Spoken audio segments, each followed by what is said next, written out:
today we continue with our class Laws of Shabbos. Today's class number 70, believe it or not. All right.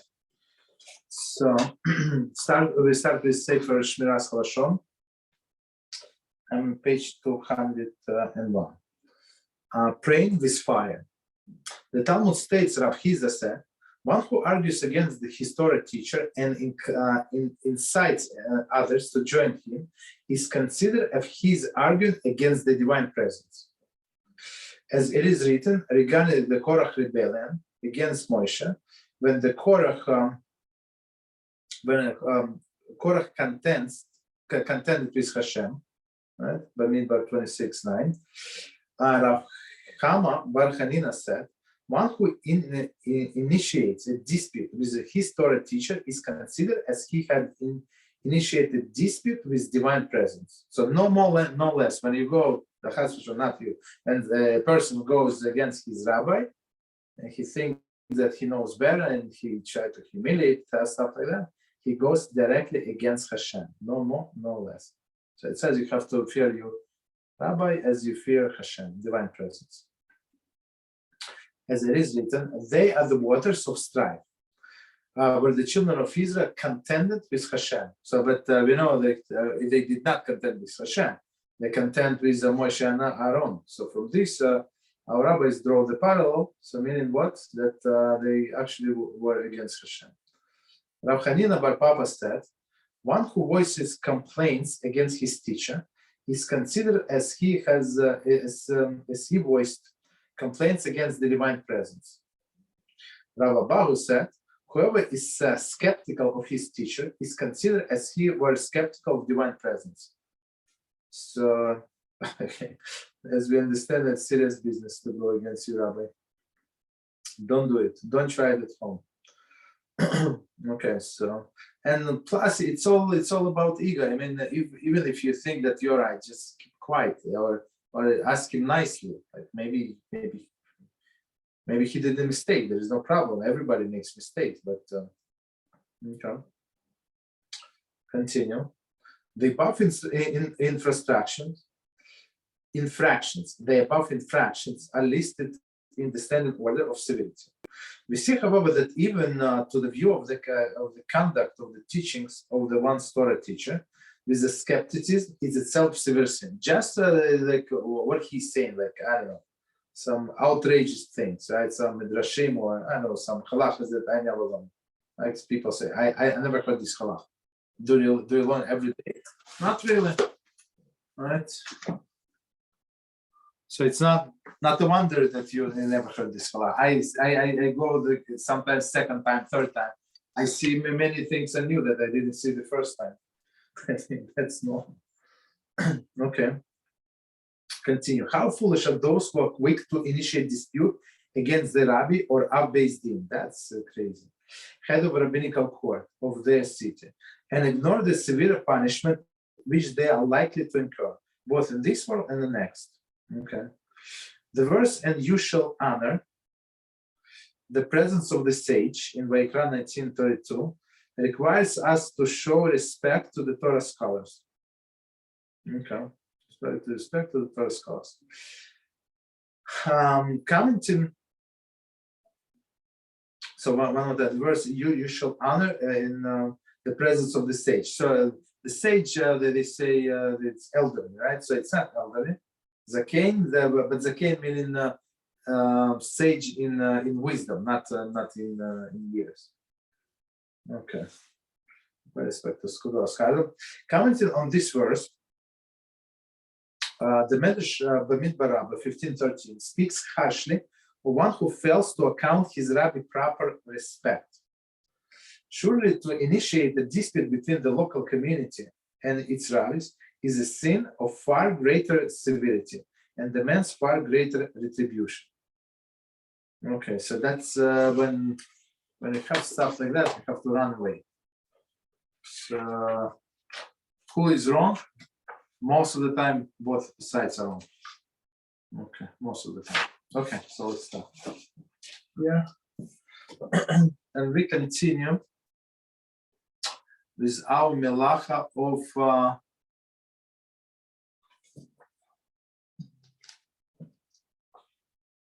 Israel, you have a video there. I'm not sure what is it on the video. Okay, it's not you, but I don't know what is it. Okay, so we continue with the malach of temporary oil, right? So oil meaning like a tent. Okay, so and we go, I think, through the practical examples. I think. Okay, continue. What page? Page 447, 447. And we go to mosquito net. So very interesting. So it says one is forbidden to spread the mosquito net over the carriage on or crib on Shabbos. So because even it's only a net, but it's a roof, right? However, if the net was placed with the tefach of the extended over the carriage or crib before Shabbos, one may have extended it fully on Shabbos. For in this case, one is merely adding to existing already existing roof. So okay, so basically, just to summarize, we said it before. It's about this and about all other different cases. So if you have this tefach, right? Tefach is we said like feast. What is it? 3.5, 4 inches plus minus, right? The different opinions. So it's already like halachically, it's a roof. That's it. It's a roof, so you can extend. So you just can you're not building something new. You extend something that was there before Shabbos. Similarly, if the hood of the carriage was extended at tefach before Shabbos, one may place a mosquito net over the rest of the carriage on Shabbos. Since the roof is formed by the net, is deemed an extension of existing roof formed by the hood. So I think that this is even bigger, not leniency, permission, I guess, to do that. So if they have hood, but the hood means that it was like the carriage was not folded, because if the carriage is folded, there is no one tefach of hood extended. So if it wasn't folded and hood is open, so that's good. You can put net. Okay. So one more time this sentence. Similarly, if the hood of the carriage was extended at tefach, so you just building on top what was there, right? Before Shabbos, one may place mosquito net over the rest of the carriage on Shabbos, since the roof formed by the net is deemed as extension of existing roof formed by the hood. According to those who permit the hood to be unfolded on Shabbos, the previous heading, one may unfold the hood and spread the mosquito net over the carriage on Shabbos. So, but in case of the need, there is a lenient opinion who said that you can do it even from the beginning. If it was folded, you can unfold it. Okay, no problem. But we try to go by stricter opinion if possible. If not, we can go by lenient. One must be careful to spread a new section of the netting from the point at which the original tefach of the hood on netting ends. One may not begin spreading it from the other side of the carriage. So I think it's a brilliant point. So if you I don't know if you see, if you hood ends here, so you start from here and then you pull out and then you go down with the net. But you cannot start like from the sides or from this side. So you have to extend. Extend meaning you work from what was there before. That's the definition of extension. Continue. Even according to those who hold that one may not open the hood of carriage on Shabbos, so it's stricter opinion, there is still practical way of placing mosquito net over the carriage on Shabbos without violating the prohibition of oil, right? Namely, by having one person hold the net spread, while another person pushes the carriage beneath the net. Since the roof is being created before the walls, this is permitted. So basically, as we discussed last time, so we change the sequence. So usually how you build a tent or a house. So first you build the walls and then you put roof. In this case, we change the sequence one person holds the net, and another person pushes the carriage under this net, meaning first you build the roof and then you created the walls. Even though those not the walls, but let's say. Okay, so this would be permitted according to all of the opinions. When one removes a mosquito net from a carriage on Shabbos, one must be careful to leave at least tefach of the net covering the carriage until Shabbos ends. So same with as we said with demolishing. I'm not sure if we did get the demolishing. No, okay. The demolishing it's actually next chapter. So we didn't do so, but technically it's logically it's understanding. You cannot build and you cannot demolish. When one removes by mosquito net carriage on Shabbos, one must be careful to leave at least tefach. So don't remove it completely of the net covering the carriage until after Shabbos. For if one removes the net entirely, it is considered to have demolished the roof, which is forbidden under melacha of say demolish. We got two umbrellas. So K umbrellas. Page 448. According to many authorities, one who opens a rain umbrella on Shabbos has not violated the melacha of oil.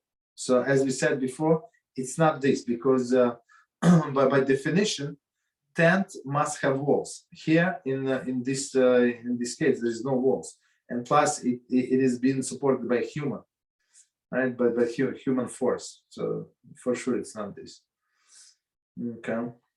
So one more time, according to many authorities, one who opens a rain umbrella on Shabbos has not violated the melacha of oil, for he simply unfolded previously assembled roof. So that's a normal way of use, as we said last time. Nevertheless, it is forbidden to open umbrella on Shabbos for other reasons. See Hebrew note. Okay, continue.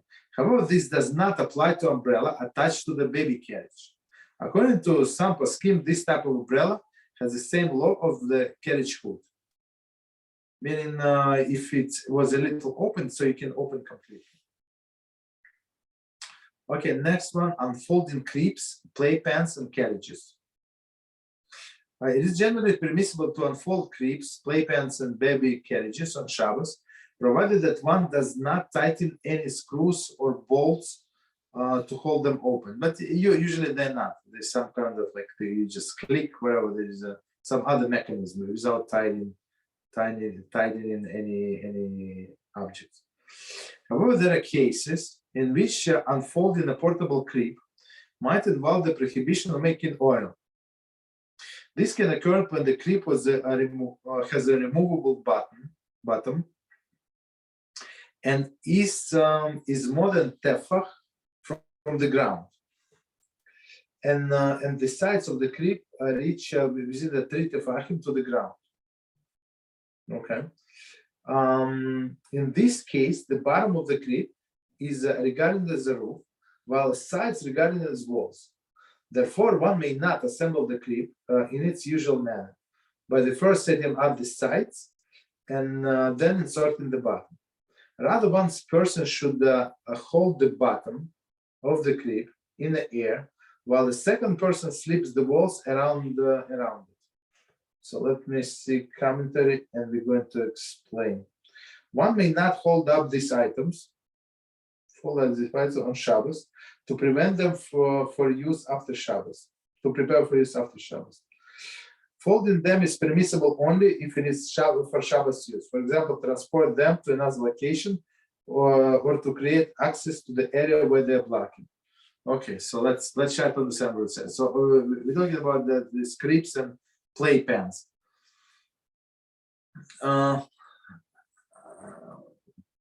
You see, with the playpens, there is no walls at all. That's clear. Carriages also, we said there is no problem. But unfolding creeps, so you in a creep you have these walls, right? And I think if it's for small babies, so it would be like the walls would be down like 3 tefachim. 3 tefachim is like it's like 12 inches from the ground. So if it's below the walls, below the sides. The walls meaning the sides of the crib below the 12 inches to the ground. So it's considered to be walls. And if you have this removable bottom where you on which you put mattress, so it's like a roof, right? So they say it is a problem. I'm not sure how to build it, starting with the sides. I'm not sure how. I don't know. All of the cribs that I saw, they have you have to tie the bolts. It's not like maybe now they have like better versions, but all I saw with the bolts on, which would not be allowed in Shabbos. But let's say there's some like different connections, some mechanism. So the one person holds this bottom, and another one assembles the walls. As we said, it's unusual way. And the note said, so you cannot disassemble to prepare for after Shabbos. Why? We have a general halacha. On Shabbos, we cannot prepare to the weekdays. And same on Yom Tov, right? Okay, continue. Adding a wall to a sukkah. A sukkah must have 3 walls to be valid. If one sukkah has only 2 walls, one may not make a halachically valid by adding a 3rd wall on Shabbos. Since this wall has a halachic impact, it is regarded as a significant structure. Therefore, adding it violated prohibition of making temporary oil. So, of course, the sukkah is a temporary oil. So, and I think I don't remember like how wide. I think even like a feast, like this tefach. If you have two normal walls and one wall like a tefach, that's considered to be kosher sukkah. So they say do not add this 3rd wall because for sure you change its status. As we said last time, we gave this example in a shul, not in a shul or in a shul, wherever, in a place of gathering of the people, but you install the curtain. So basically, that curtain does not change the status of the place because you're allowed to down, just turn it back to the women. So you're not facing women, and you're allowed to down. There is nothing wrong. But here, if there are 2 walls, it's not halachically correct. It's not halachically acceptable. Once you put a 3rd wall, so now you can sit there and make a blessing, and it's going to be counted as you said in the sukkah. Okay, continue. And creating private domain. Carrying outdoors on Shabbos is permitted only if the reshus hayachid, a private domain, which is area enclosed with halachically valid partitions. If person neglected to erect partitions before Shabbos, he may not do so on Shabbos. Since the partition permitted carrying, it is deemed significant structure. Therefore, it is violate the prohibition of oil. Okay. So we cannot carry on Shabbos. All right, so we finished that melacha, and we're going to the new one, demolition. The av melacha. So seir, demolition, is one of the 39 avos melachas prohibited on Shabbos. Like the other avos melachas, it is based on activity performed by Jews in the wilderness Mishkan. Specifically, the act of demolishment they would perform when dismantling the Mishkan and prepare for the wilderness journey. Okay, so I mean it's an amazing example. So the whole Mishkan, as if you saw pictures like in the Chumash, they were assembled from the what is it called? From the planks.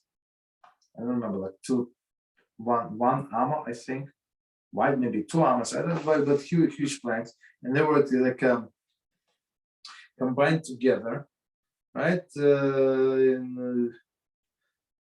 Right, and then when they was supposed to move on to the different locations, so they would disassemble. So it's not like they're breaking things. I mean, you can assemble, and disassemble. That's how it was made, right? So that's why we have this demolition. Okay.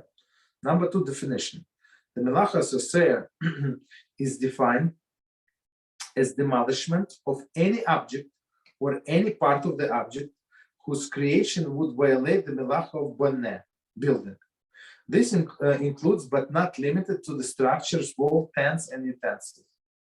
Okay, so very interesting definition.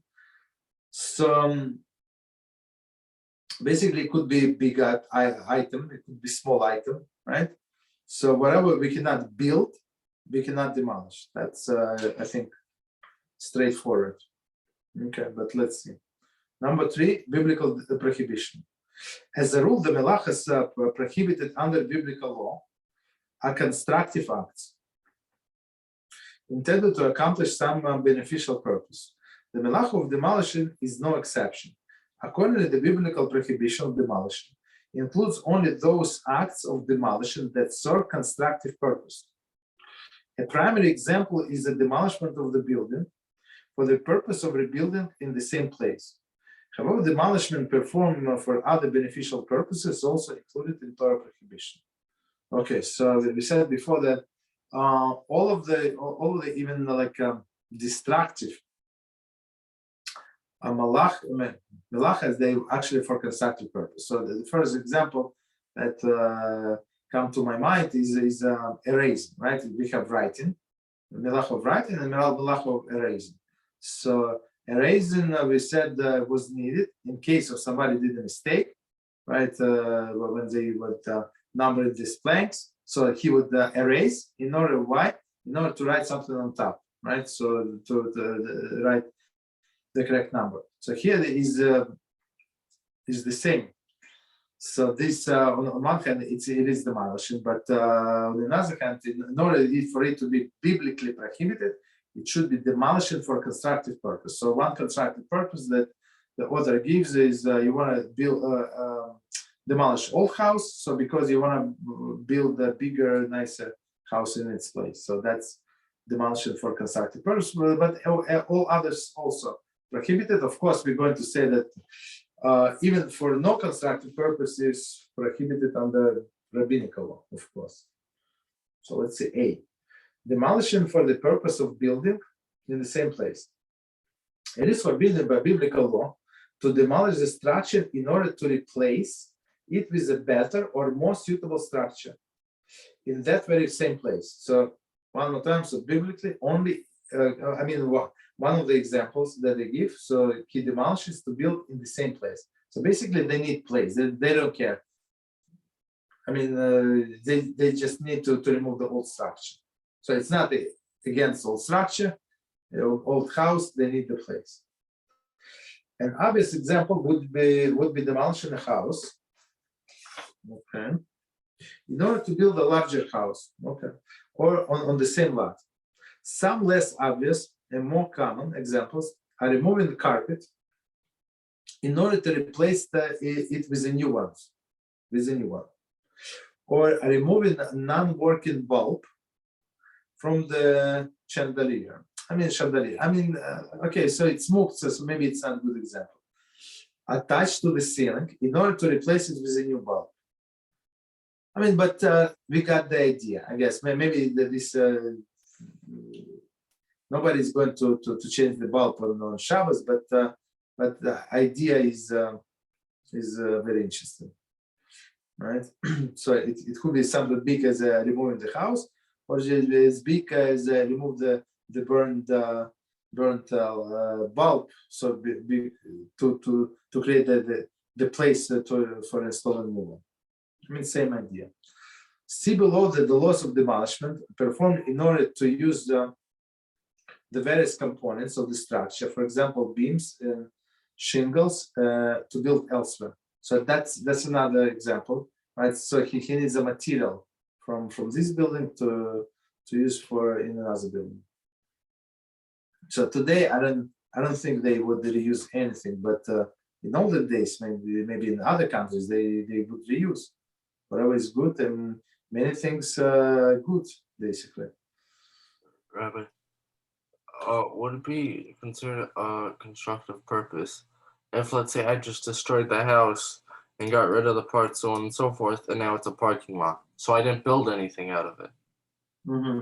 So I would say that this would be, you're right, but you prepare from some other use, so that's for beneficial purpose. Yeah. So it would be a deraisa or just the... I think it would be deraisa, yes. Okay.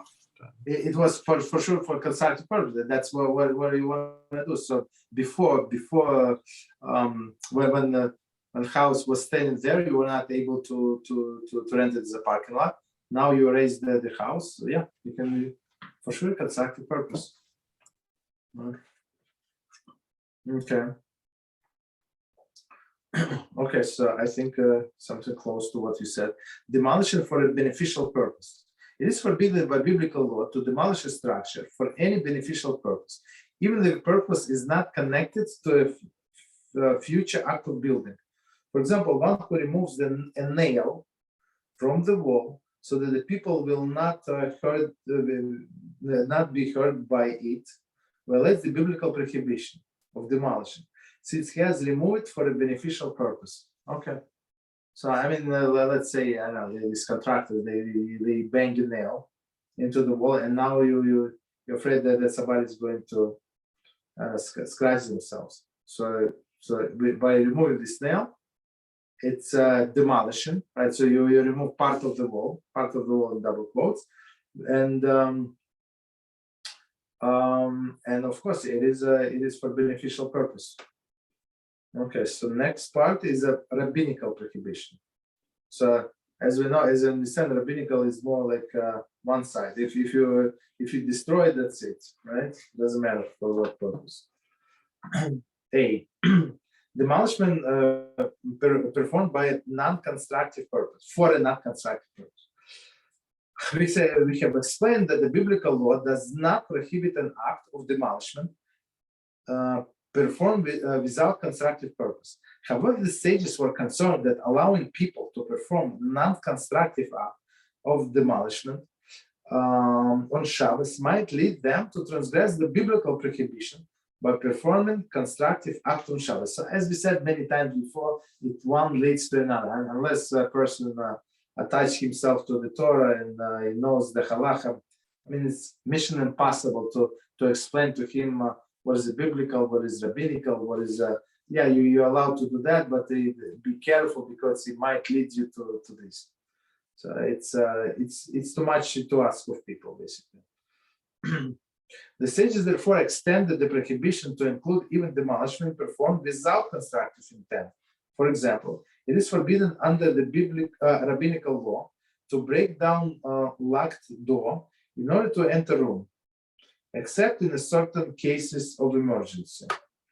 See practical application.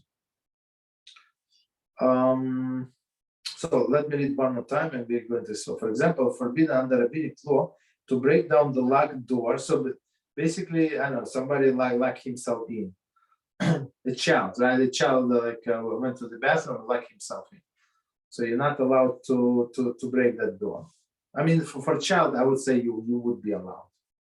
Because I think small children, when they like in a secluded place, so the little heroes when they around the family, around mother and father, but they once they get lost, they go into panic mode, and it's very stressful for them. Even in the same house, if they lock themselves in a bathroom, that's a big deal for them. They would be scared very much. Even mother is behind the door, but that's a big deal. Okay. B, demolition in order to use the components to build elsewhere. Okay. According to most authorities, demolition structure in order to use the components to build another structure is different locations forbidden by rabbinical law. Commentary. However, others maintain that this is taught to Torah prohibition. I mean, I would say like the second opinion for me it makes more sense because it's for constructive purpose. He wants these bricks and beams to build another, like I don't know, to build to use it in another place. So it is for constructive purpose. Okay. Rabbi, if you do something that's too off, let's say it's not constructive and you build it elsewhere, is it not even going to be a derabanan? Wait, that's not a good example. Let's say I do any malach you want to choose. I can't do it with this one. but where I do two derabbanans with it, okay? Meaning, let's say I destroy something, right? Then I were to build somewhere else. One second, before you go further, I want to explain that there's no such a thing. It's a two derabanan. So the derabanan only goes one level. Yeah. So they one second. Let me finish. So they didn't go. They didn't set it like one level and one level below to protect the level above, right? So when we say there is double doubt, so we say there is a doubt, and plus it is rabbinical. So when it's a doubt and rabbinical, then we can go lenient. But there is no such a case, a rabbinical and the rabbinical. You understand? Yeah. Okay. Or if the two rabbinical laws apply to the same situation, like because of like difficult situation, one does not cancel another. It's like two separate cases almost. Okay, go ahead. So just so we're on the same page. Okay, go ahead. So in that case, I just do two rabbinic prohibitions instead of it not counting. Yeah, it's still it's one. So two. That's why I said it's two separate cases. Okay. So this the case that you meant is actually when you have doubt, and plus it's rabbinical, so we say don't do it. Okay. So continue. Part number 5. Types of the structure and the objects that may not be demolished on Shabbos. Let's see. The melach of Saser, demolition, is a converse of the melach of Baneh, building. According to the structure, any structure or object that may not be erected on Shabbos may not be demolished on Shabbos either. So I mean, it's straightforward. So whatever you cannot erect, you cannot demolish, as we said before. If the erection violates Shabbos laws, so too does their demolishment. So in here we go hand in hand. Wherever their building is wherever case of the building is a biblical law, demolition is also biblical law. If the erection violates the rabbinical law, the demolishment does as well, meaning rabbinical law. By the same token, any object that may be built on Shabbos may be demolished on Shabbos as well. For a full discussion of the Melacha building, see chapter 30. So meaning previous, and then not the previous was oil, but the one before that. So in some things we said that it's allowed because it's temporary and stuff like that. Okay, next one, A. Reversing improvements made on the ground. Let's see. One is forbidden under the Melacha of building to improve the ground on Shabbos. Conversely, one is forbidden under the Melacha of demolition to reverse improvements made on the ground. For example, packing down the earth to create a firm level path on the floor is forbidden on Shabbos.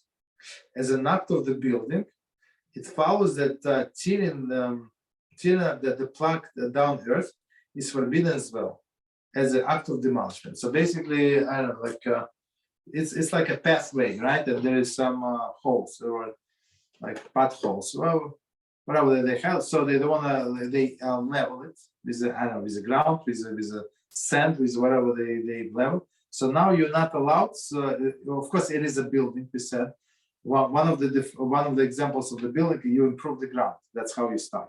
You improve the ground, so now it's flat.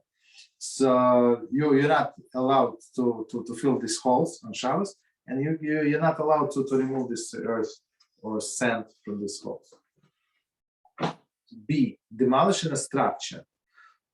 Just as one forbidden to erect structure upon the ground on Shabbos, so too one is forbidden to demolish the structure built upon the ground. The prohibition applies whether the structure is attached to the ground or simply laying a line upon it.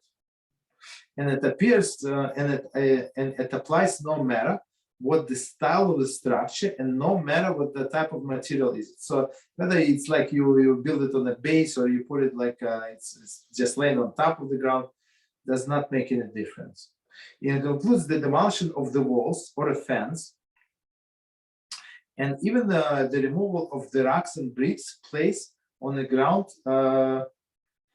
around the garden to protect it. So, I mean, as we said before, these racks that they put, they're not attached. There's no cement. I mean, they just lay one on top of the other. So, but still, it is a building, and you're not allowed to remove it. Even if the components of the building are not tightly joined, it is forbidden to demolish the building. So, as we said, they're just bricks, one on top of the other. So you cannot, and the guy built the fence with these bricks, maybe for small animals they could not cross, I don't know. So it's not allowed. Continue. C. Removing objects that are attached to the structure. Removing objects that are attached to the structure is forbidden under the melacha of demolition. Even if the object is only loosely attached, for example, doorknob, that is screwed in loosely, right? The removal violates the biblical law. I mean, but in this loosely, but you need to unscrew it, let's say. If, however, they are entirely unsecured, for example, doorknob inserted in the door without being secured with screws, their removal is forbidden by rabbinic law. So just to remind us what we said two chapters ago. So biblically, if it's attached to the structure, right, to the house, so it does not matter what kind of attachment. So tight attachment is always forbidden as a biblical, and loose attachment is forbidden as rabbinical. Okay, so that's why they give these two examples. Doorknob, like, I mean, it's loose, but it's still attached with the screws. I mean, it's not going anywhere. Maybe it's not as convenient to use it, but still you can use it. And so that's if he removes this doorknob, it would be biblical. And the second example with the doorknob was when it's attached loosely, meaning you just stick it into the hole. There is no connection, right? No screws, basically. Okay, so number one, cases where it is permitted to remove object attached to the structure. Okay, so very interesting. So it said A, normal manner of use. The prohibition of demolition does not include the removal of the object whose normal use entails some detaching it from the detaching from and replacing upon the structure. One who detaches such an object has simply performed its function. Therefore, his act does not violate the melacha of demolition. An example of this would be removing toilet paper rod from its holder that is attached to the wall. Since the tube is meant to be removed and replaced, removing it is not regarded as an act of demolition. Okay, so basically, something that is normal way of use. So, for example, sometimes on the kitchen you have like hooks, right, on the wall, and you put there like different utensils. So okay, this hook is attached to the what is it to the wall, to the structure 100%. It is true on one hand. On another, and hook is attached to that structure loosely, and you put on something on the hook. That's a normal way of use. I mean, there is it's not like you added something to a structure, breaking the structure. Okay, so it was A. B, a flimsy attachment. If an attachment is secured in a flimsy manner, it may be removed on Shabbos.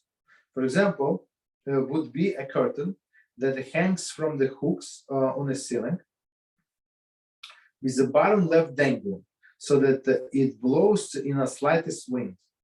The flimsy attachment is not considered to be part of the structure. Therefore, its removal does not fall under the category of demolishment. So okay, so have some kind of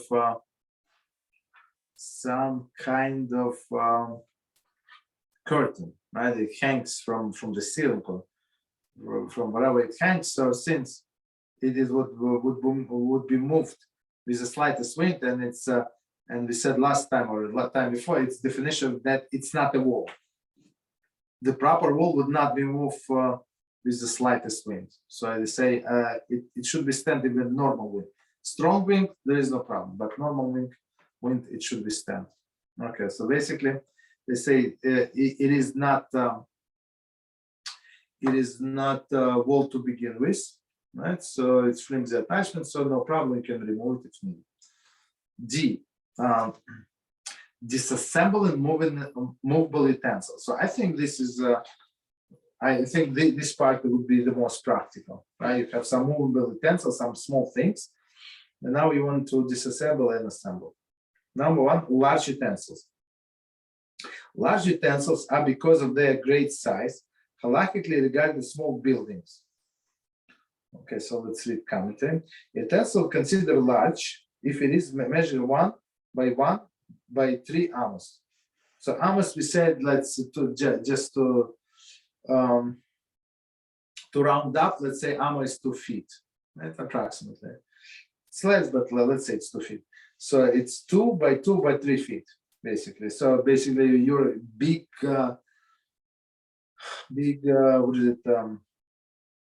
dresser, like if you have like six drawers, so it would be structure, or you have bookcase, all these big things. They consider to be small buildings. Okay, continue. Therefore, with regard to the melachas of both building and demolition, these utensils are treated as full-fledged structures. So even though it's not attached to the wall, even it's not attached to anything, but since because of the big size, halakhically big size, so we treat them strictly. So basically, if something fall off, you cannot put it back and stuff like that. Continue. Hence, just it is forbidden biblical law to demolish the structure when even if components are not tightly joined. So too is forbidden by biblical law to disassemble the large utensils, even if components are not tightly joined. Disassemble large utensils, even the components not tightly joined. For example, one is forbidden to lift the sliding door of a large, bookcase out of the truck on Shabbos. So if the bookcase is large utensil, removing even loosely fitting door from it violates the melacha of demolition. So basically, I think that it's like it's on a rails or something. So you cannot remove it, or if it fell off, you cannot put it back, basically. Okay, so continue. Number 2, small utensils, where the components are tightly joined. As explained in chapter 30, one who assembles small utensils whose components are tightly joined is transgressing the melacha of building. So we said, of course, it's a rabbinical, but still it's prohibited. So small utensils tightly joined, not allowed. Conversely, one who disassembles the small utensil whose components are tightly joined transgresses the melacha of demolition. For example, it is forbidden to unscrew the head of the broom from the broomstick. I think it's a good example, right? So because usually it's tightly joined. One who does this in order to reattach it even more firmly, right? In which case the demolishment was performed for a constructive purpose, has violated the Torah prohibition. Okay, so now, which is for small utensils, right? So now he wants to tie the join this head of the broom to the broomstick. So he violated the Torah prohibition. It's not rabbinical. So small utensil tied, Torah prohibition. Number 3. Cases when it is permitted to disassemble a small utensil on Shabbos. Small utensil on Shabbos. A, where the parts are not tightly joined. So that's the difference, right? Just 1 second. Let's see how much. I'm not going to finish. Okay.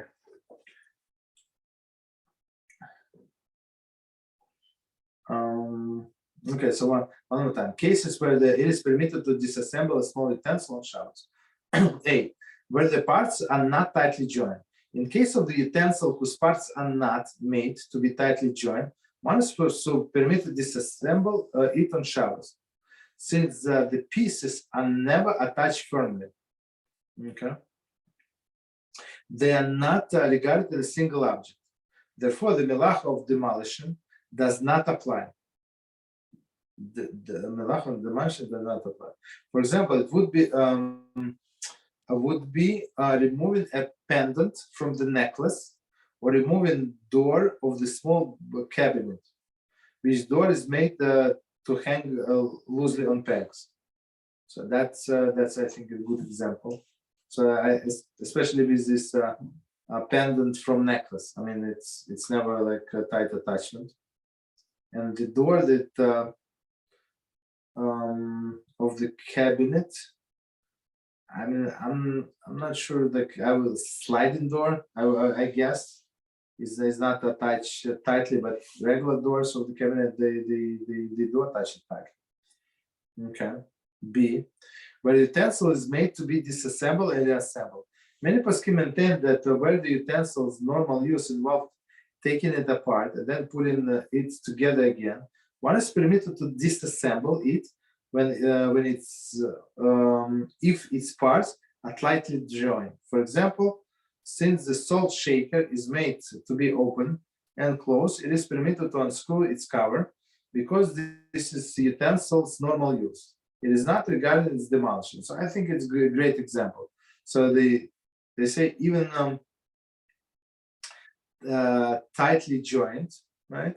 But that's a normal way of use. Salt shaker, and I think it's a good example. So that's what you do. You undo, and you do again. Okay, so it's okay. So one maybe a little more, and we stop. So next one, number 6, demolition and temporary oil. Okay, so chapter before we were talking about constructing this temporary oil. Now we're talking about destruction. We explained in chapter 31 that the sages forbade a person to erect temporary oil, literally roof of it or tent. Okay, on Shabbos. So oil is not always just so we know, it's not always tent, as we say here. It's roof on also. They were concerned that erecting temporary oils might lead to erecting permanent ones. So that's why they say not allowed, which would violate the biblical prohibition of building.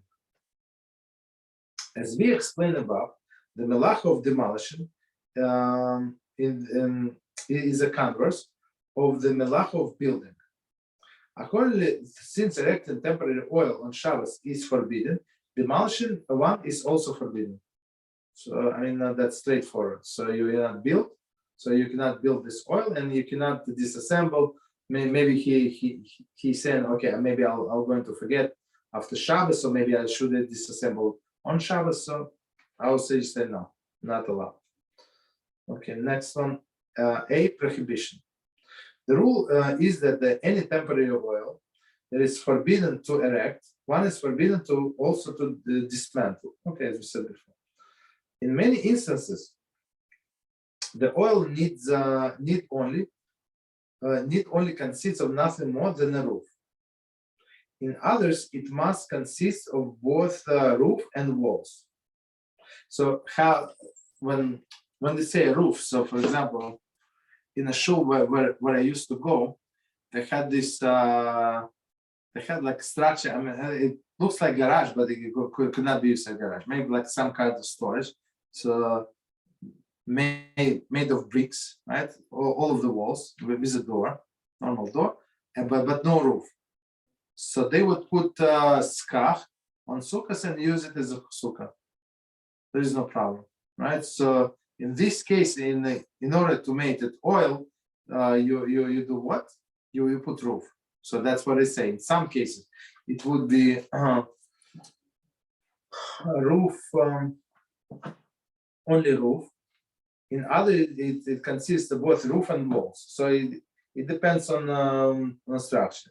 In certain cases, walls alone constitute oil, meaning it was roof before, and they just built the walls to support this roof. This These differentiations are elucidated at length in chapter 31. Okay, we said that. We will briefly review the main points here. Number one, roof. The prohibition against dismantling temporary roof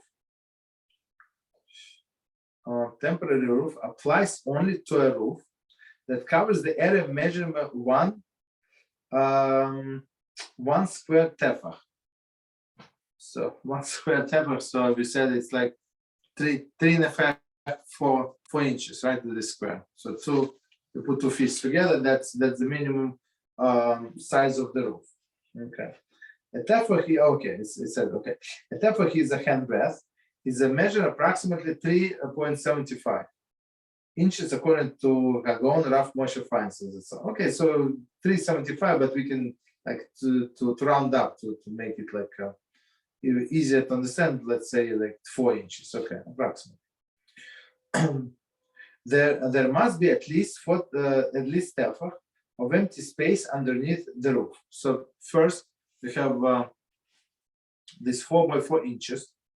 Is a square, right? In order to be a roof, and then you have to have this 4 inches under this square, right? Of empty space. That's like a second condition. Okay. If there is a less than tefach space beneath the roof, it is not halachically regarded a roof, and so it may be dismantled on Shabbat. So as the example that we give is when you put the new tablecloth, right? So even though it's hanging on the side, stuff like that. So we said there is no problem, and the first no problem comes from since there is no 1 tefach space between the tablecloth and the table, right? So that's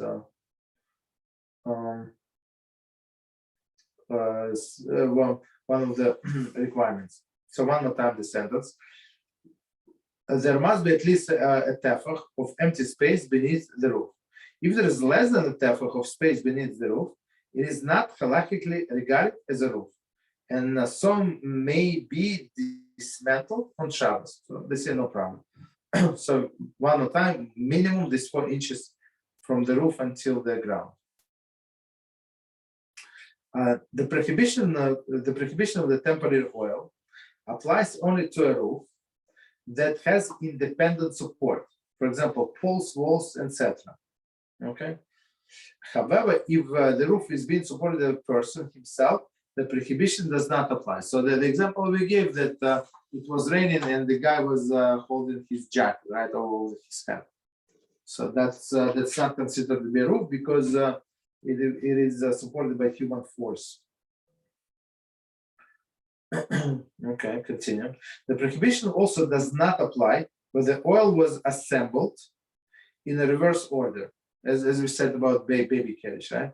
That is by first setting up the roof and then erecting its support. Likewise, so that's also a very, very important point.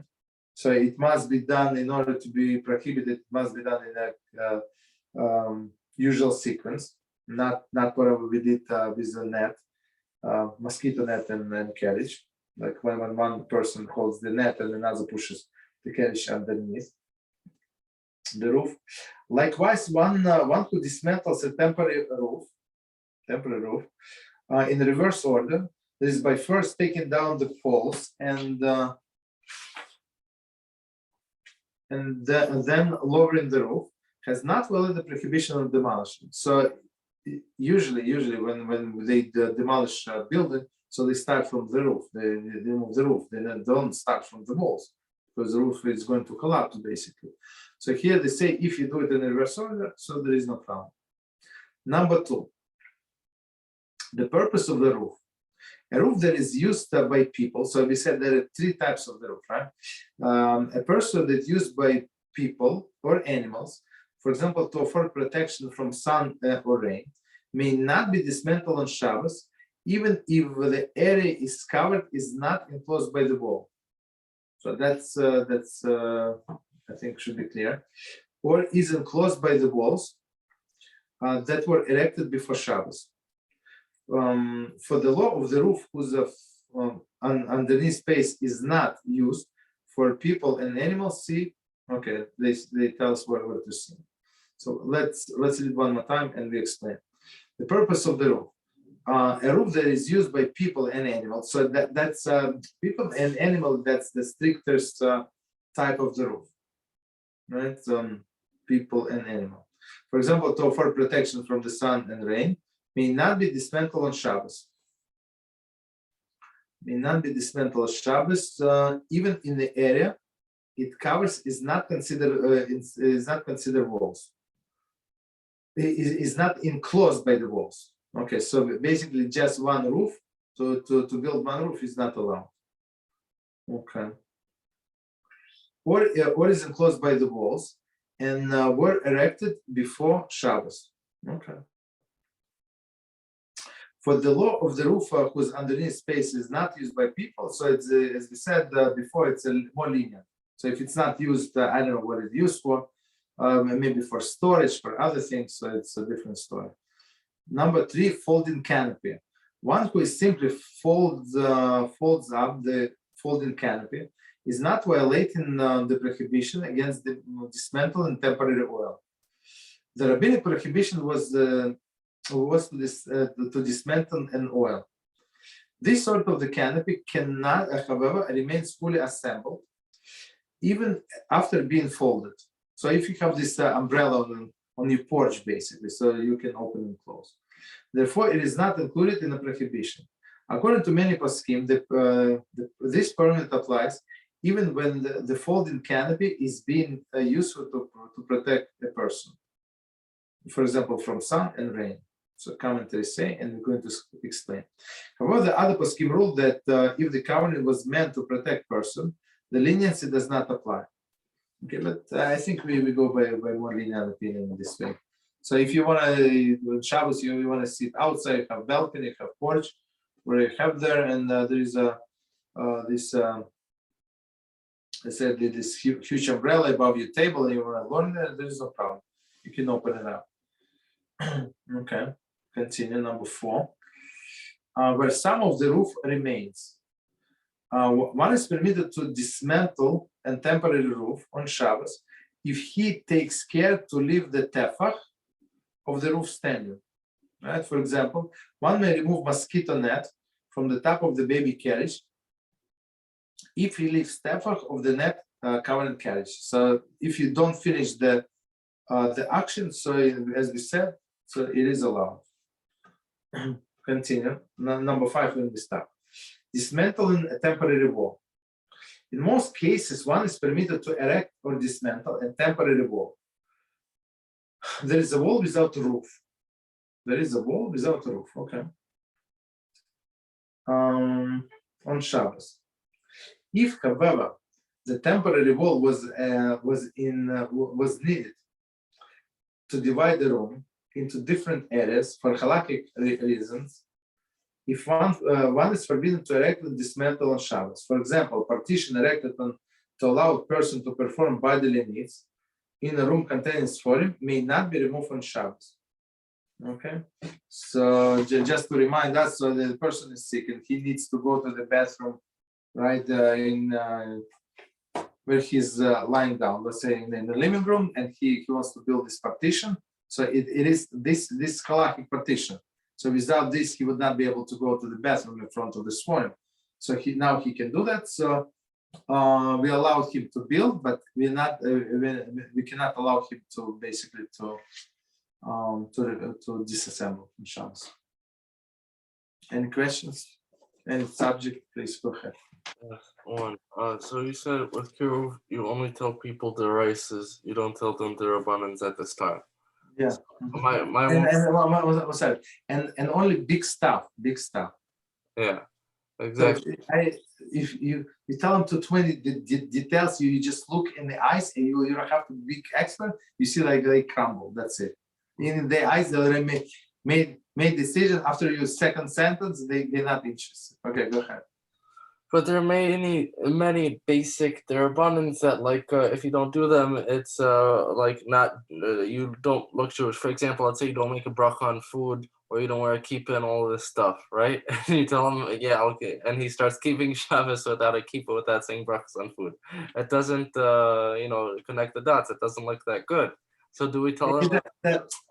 It does not, but you see, people can handle so much at this time. So as you said yourself, so if he does not say the blessing is one thing, but if he does not, he's not going to go like he's not going to get chorus. His maybe the soul would not be cut off from the world to come because he does not wear kippah or he does not make blessings.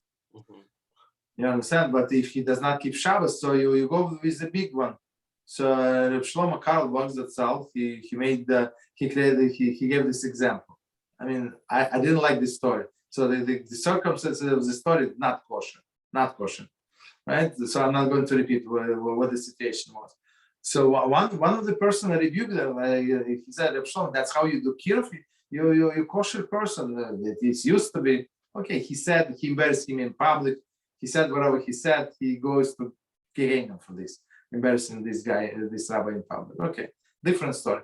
But I like the response of Reb Moshe. So I mean, take it out of context, let's say, right? So the Reb Moshe said, like he said, let's say somebody having a heart attack, right? He's about to die, and they rush into this emergency room, and they put him on a stretcher, on a table, whatever.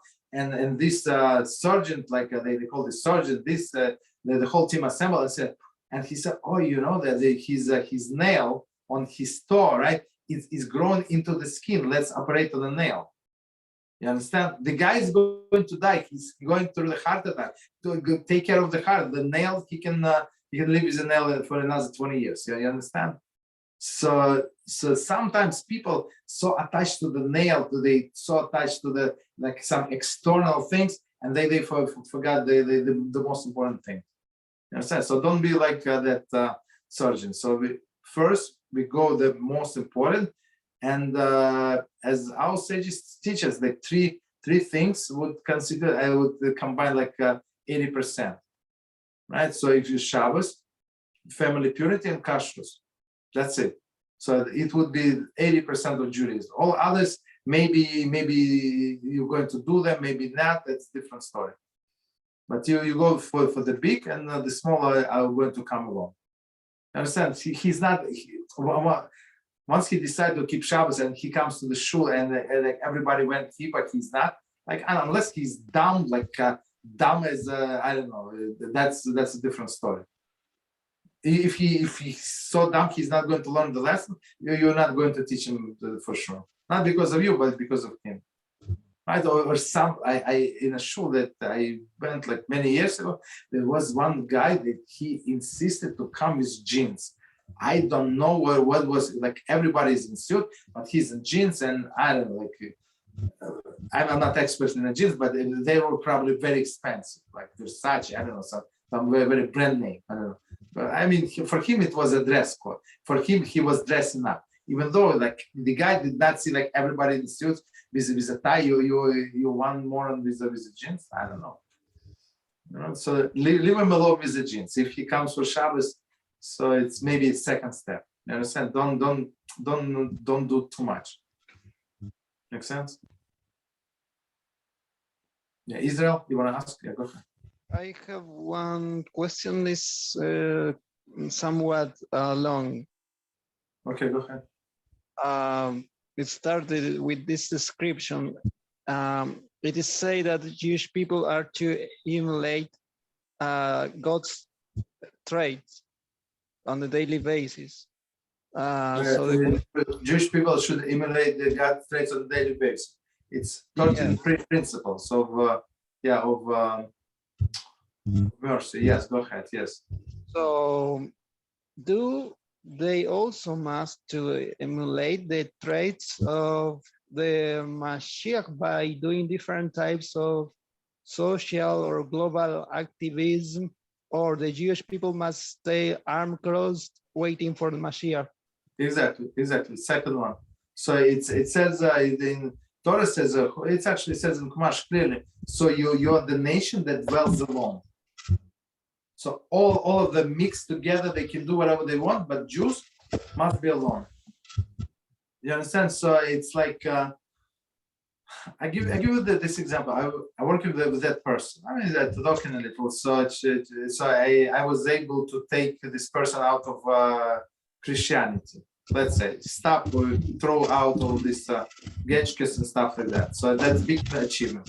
So now, okay, there is a. Could you put this up on mute? There is some like background noise. Thank you. Sorry. So now that person has a friend. And now he wants me to talk to a friend. I said, look, that's a little too much. I gave you the information. You talk to your friend. And I say, it's not my job. I have many people to take care of. You understand? So I give you the information. You tell me that you understand the truth. I mean, the person wants to stay Nochai. Whatever, it's still the little Christian ideas, but whatever. I mean, but you understand? So I'm not obligated to go help that his friend of his. Okay, go ahead. So sorry, it was some background noise, but go ahead. Yeah. So, but in the end, so it will be forbidden for Jews to do some type of social or global activism. I give you an example that one I don't remember the names, but one rabbi asked whether his father, his teacher. So he said, Rabbi, I finished all Torah, completed many times. Can I read some Greek philosophy now? Right after I finished, what else to learn? So he said, no, if you find the time in a day, which is not night and not day, so you're allowed to read Greek philosophy. Because it says clearly, you must learn the Torah day and night. You understand? And with us learning Torah day and night, we keep the world going. Not because all of these electric stations and stuff like that. Not because of the ships or spaceships. You know, so governments or the armies. Because Jews learning Torah when day and night. So if you have time to, like, we're not obligated to help them. If they come to me, so the people, some stop me on the street, when we learn stuff like that they come, this non-Jews, and I talk to them. Of course, you have to be polite. You have to talk to them. You have to give them information. If they want me to teach them a little, I can teach. I mean, nobody wanted to learn basically, but that's a different story. So I give them information, and they do whatever they want with the information. You understand? Because they're like we're responsible for Jews internally. There's so much problem with the Jews. You understand? So as 80% do not keep Shabbos. So I mean, what do you have time for others? If they approach me, I must help them. If do not approach me, I don't have to go to them. You understand? And many people, they're not interested in the truth. So, but when you say when Mashiach comes, they're going to learn hard way. So who is arrogant, they're going out. That's it. No more these arrogant people. No more stubbornness. The stubbornness is the one thing, as I said before, but it's an amazing thing that it cannot be destroyed. So these wicked people, they say even in the gates of Gehenna, they go into Gehenna, they go into still insist on their wickedness. This man is Friedman and others still going to insist. And this thing that when they burn a person in the Gehenna, this still is undestructible, this stubbornness. And they're going to reconstitute the person from the stubbornness and burn them again, over and over. There, go ahead. Adding to this, so it will be forbidden a career in the military. In the military, of course, it's forbidden in the military. I mean, if they draw you to the military, you have no choice. They put you in prison. They kill you. So that's if they force you, yeah. But otherwise, yeah, you're not allowed to go to the military. So it will be forbidden to fight other way that is not in the spiritual realm. Fight otherwise, like, can you give me an example what you're trying to say? I don't understand. For example, if the Jewish nation at some point in these ending times, at some point the Jewish nation encounters a moment where enemies, physical enemies, try to attack. Yes. Even to go to the military and to No. Yeah, it's same different. So in this case, you're obligated to go to the military. In this case, you're obligated to fight. That's to protect your life. But I thought like in a country where you live that for example, some people want to build a career. They go to the military, become an officer and stuff like that, or some like professional. Just in these days, we were having the Hanukkah. So the story of the Hanukkah and the religious people that fought and defeat the Greeks. So I was thinking kind of that story. These people were Kohanim. They were learners of the Torah all their life. But in the case of necessity, when there was no other choice, they went to the military. You understand? But as soon as the war ended, they went back to learning Torah. They did not stay in the military. Yes, that was my question. And finally, I have related to this question. For example, it said that Mashiach will reunite the lost tribes. So it is allowed or it is forbidden to try to reunite or to find the lost tribes scattered around the world? It's you need to be Mashiach because it is impossible to identify who's a Jew, who's not Jew. And many people who think of themselves they're not Jewish, actually Jewish 100%, because it went through mother to daughter, through all of the 10th generation, 20th generation. And some people who think that they're Jewish, they're not Jewish. So only he, with his divine vision, he would be able to see. Not us. To be more precise, I was thinking, or to add to this question, I was thinking in the act of Kiruv, because we don't know where are the tribes, but we can try to reach out to anyone, and at some point, someone will light, how to say, a bulb, and they can convert, or they can, in some sense, return to exactly. That's our mission. So we put the information, we send information out everywhere, and whoever accepts this information, he's a winner. Who does not, it's opposite of the winner. Understand? But that's all we do. We're not obligated to go and stay on the street and say, are you Jewish? You're not Jewish. It's useless. All these things, they're useless. Okay, thank you. You're welcome. Any other questions? No, you're good. Abraham, any questions? Okay. All right, so let's stop here. So until tomorrow, B'ezrat Hashem, same time, 8:30.